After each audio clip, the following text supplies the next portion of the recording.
India Pakistan, Mumbai Indians, Chennai super Kings போன்ற rivalry மோதல்களுக்கு எல்லாம் முதன்மை என்றால் அது ஆஷஸ் தொடர்தான். உலக கோப்பையை விட ஆஷஸ் தொடரை வெல்வதே முக்கியம் என இரு அணி வீரர்களும் இரு நாட்டு ரசிகர்களும் எண்ணும் அளவுக்கு இந்த தொடர் கௌரவ பிரச்சனையாக பார்க்கப்படுகிறது.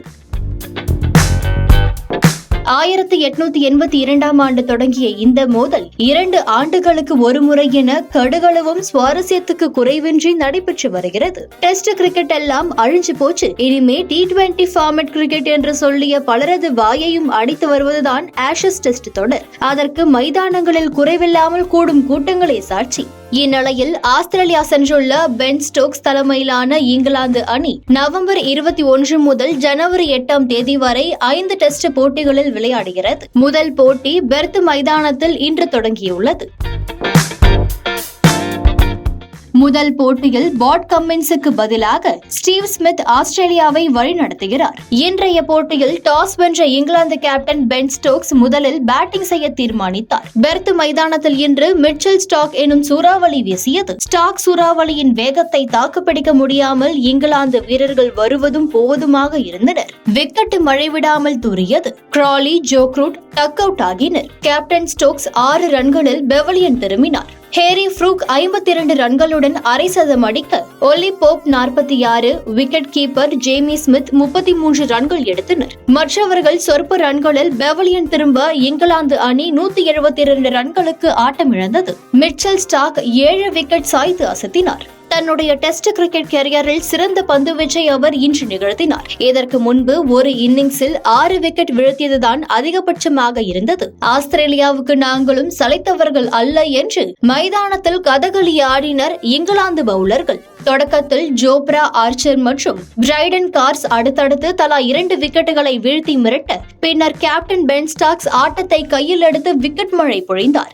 எந்த ஒரு ஆஸ்திரேலிய வீரரும் 30 ரன்களை கூட எட்டவில்லை. அதிகபட்சமாக Alex Carey 26, Cameron Green 24, Travis Head 21 ரன்கள் எடுத்தனர். கேப்டன் ஸ்மித் 17 ரன்கள் மட்டுமே எடுத்து ஆட்டமிழந்தார். பென் ஸ்டோக்ஸ் 5 விக்கெட்டுகளை சாய்த்தார். முதல் நாள் முடிவில் ஆஸ்திரேலிய அணி 9 விக்கெட் இழப்பிற்கு 123 ரன்கள் எடுத்துள்ளது. பெர்த் மைதானத்தில் தொடக்க முதல் இறுதி வரை விக்கெட் மழை நிற்கவே இல்லை. ஒரே நாளில் 19 விக்கெட்டுகள் சாய்ந்துள்ளன. அதாவது 100 வருட ஆஷஸ் வரலாற்றில் முதல் நாளில் அதிக விக்கெட் வீழ்த்தப்பட்ட சாதனை இன்று நிகழ்த்தப்பட்டுள்ளது.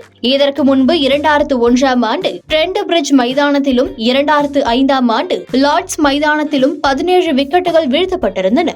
ஒட்டுமொத்த டெஸ்ட் கிரிக்கெட்டை எடுத்துக்கொண்டால் கேப் டவுனில் இந்தியா தென்னாப்பிரிக்கா இடையே 2024 ஆண்டு நடைபெற்ற போட்டியில்தான் ஒரே நாளில் 23 விக்கெட்டுகள் வீழ்த்தப்பட்டிருந்தன. அதன் பிறகு 2019 ஆண்டு லார்ட்ஸ் மைதானத்தில் இங்கிலாந்து அயர்லாந்து இடையேயான போட்டியில் 20 விக்கெட்டுகள் வீழ்த்தப்பட்டிருந்தன. அதேபோல் நடப்பாண்டிலும் முல்டானில் பாகிஸ்தான் வெஸ்ட் இண்டீஸ் இடையே நடைபெற்ற போட்டியிலும் 20 விக்கெட்டுகள் வீழ்த்தப்பட்டிருந்தன. அதன் பிறகு மோசமான விக்கெட் வீழ்ச்சி இன்றைய போட்டியில்தான் நடந்திருக்கிறது. ஆஸ்திரேலிய மண்ணில் முதல் இன்னிங்ஸில் குறைவான பந்துகளில் ஆட்டமிழந்த 3வது ஆட்டம் இது ஆகும். இங்கிலாந்து அணி 197 பந்துகளில் 172 ரன்கள் எடுத்துள்ளது. 1887 ஆண்டு சிட்னி நகரில் இங்கிலாந்து அணி 143 பந்துகளில் ஆட்டமிழந்ததுதான் மோசமான சாதனையாக இருந்து வருகிறது. 143 வருட ஆஷஸ் கிரிக்கெட் வரலாற்றில் இரு அணிகளின் முதல் இன்னிங்ஸ்களில் தொடக்க வீரர் டக் அவுட் ஆகியிருக்கும் நிகழ்வு நடந்திருக்கிறது. இன்றைய போட்டியில் பந்தானது மிகவும் துல்லியமாக ஸ்விங் ஆனது. தாறுமாறாக பந்து எகிரவும் செய்தது. அதனால் பேட்ஸ்மேன்களால் பந்துகளை கணிக்கவே முடியவில்லை. அதற்கு டிராவிஸ் ஹெட் விக்கெட் ஒரு சான்று. வுட் வீசிய பந்து பவுன்ஸ் ஆகி மேலே எகிர ஹெட் திகைத்து நின்றார். ஆனால் பந்து அவரது பேட்டில் பட்டு ஸ்லிப்பில் கேட்ச் ஆனது.